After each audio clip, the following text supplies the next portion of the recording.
When an avoidant man breaks a good woman's heart, he doesn't hear the sound of shattering. There is no dramatic exit, no screaming, no begging, no scene. There's just a shift, a quiet turning, a moment so still it almost feels like nothing at all. But that silence, it's sacred, and what he doesn't realize is that silence is the sound of her rising, of something within her awakening. Because when a good woman is broken, she doesn't break like glass. She breaks like soil, soft at first, and then fertile. Here's what he never sees coming. She detaches with grace, not rage. At first, he mistakes her calm for indifference. He thinks she's fine, that she's handling it well.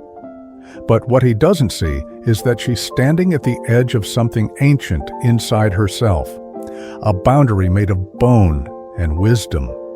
The kind of boundary women build when they've been disappointed too many times by promises made with hollow hands. She doesn't lash out. She doesn't try to make him feel what she feels.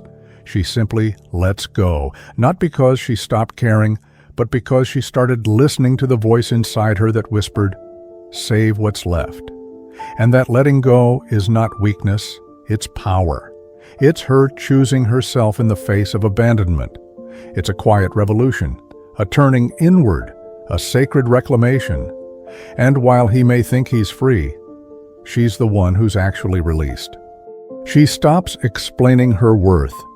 He remembers the woman who tried, the one who softened every truth, who over-explained her heart, who asked for connection in 1,000 gentle ways. But when he breaks her heart, that woman disappears. She no longer tries to prove she's good enough, because now she sees she was never asking for too much. She was asking the wrong man. And in the quiet of her healing, she reclaimed something sacred, the knowledge that her love was never the problem. It was the container she poured it into. Her energy returns to her. What he never expected was that the energy she once gave to him would now be invested in her. She starts reading again, laughing again, dancing alone in the kitchen with a glass of wine and music he never liked. At first it's subtle, then it's unmistakable. Her glow returns, but he's no longer the reason. The texts slow down, then stop. She used to check in. Now she checks in with herself. And for the first time in a long time, she feels full. Not because someone else is pouring into her, but because she closed the leaks. She finds peace in her own presence. He thought she feared being alone, but solitude for a woman who loved deeply and was left empty is not loneliness. It's medicine. A slow, quiet healing that wraps around her like sunlight on skin long kept in the shadows. She starts enjoying her own company in a way she didn't before. She takes herself on walks, on late-night drives, on little dates where she finally orders what she loves. There are no more anxious questions, no more trying to decode his silences, his mixed signals, his emotional absences. Now, her own silence feels like a sanctuary. She hears herself again, clearly, kindly, and that voice inside her whispers, "This is home." Not just the space around her, but the soul within her. His absence becomes his echo. While he's out there distracting himself with noise, with company, with surface-level pursuits, something begins to happen. He starts to notice the absence, not of a woman, but of a feeling, that warmth, that steadiness, that soul-deep reassurance that only she carried. And it hits him in quiet moments, not right away, but gradually.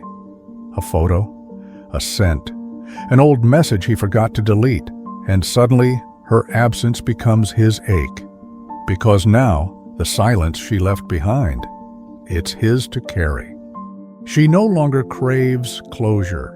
Once she waited for an apology, a text, a sign, anything that would make the silence make sense.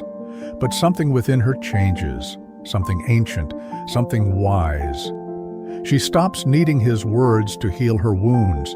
She realizes that waiting for closure from someone who hurt her is like waiting for fire to put itself out. It only consumes more, so she writes her own ending. Not with bitterness, but with truth. She doesn't harden, she clarifies. She no longer accepts confusion as connection. She doesn't build walls. She builds standards and a gate with her name on it. And in doing so, she becomes her own closure, her own compass, her own home. She evolves beyond his reach. Here's the part he never expects. She doesn't just heal, she elevates. She starts the business. She takes the trip. She changes her hair, her path, her energy. He hears from a friend that she's glowing. He sees her post, eyes clear, shoulders back, spirit alive. And something inside him sinks. Because that glow, it's not for him. It's for the woman she's becoming. And while he's chasing memories, she's living in her rebirth. She's no longer who she was when he broke her, and he's no longer part of the future she's building. He starts chasing the ghost of her. One day, it hits him, not like thunder, but like rain, steady, relentless, real. The kind of ache that doesn't scream, but lingers quietly in the corners of his day. He scrolls through old photos, replays her voice in his mind, that soft, steady tone that once made chaos feel calm. Wonders how he didn't see it then. The way she loved him like a prayer, not asking for perfection, but for presence. And now, he misses her. But more than that, he misses himself in her presence, the version of him she believed in, the softness she drew out of him, the steadiness he never found on his own, the man he was becoming when she stood beside him. But that man, that love, that space, no longer exists because she evolved. She grew roots in places he never tried to water. And in her evolution, she built a new rhythm, one he can't dance to, because the music now plays for her. So what happens when an avoidant man breaks a good woman's heart?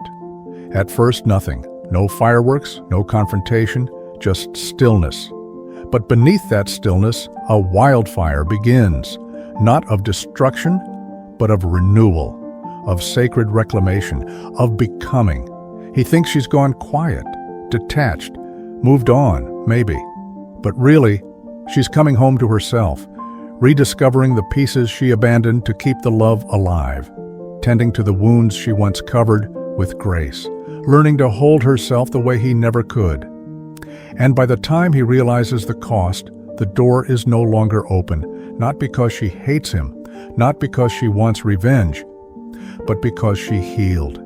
She rewrote her story without the weight of waiting, and she outgrew the version of herself who begged to be seen by someone who was always looking away. She doesn't chase, she doesn't explain, she doesn't return. She simply becomes the woman he never thought she'd have to become without him. And that is what he never sees coming.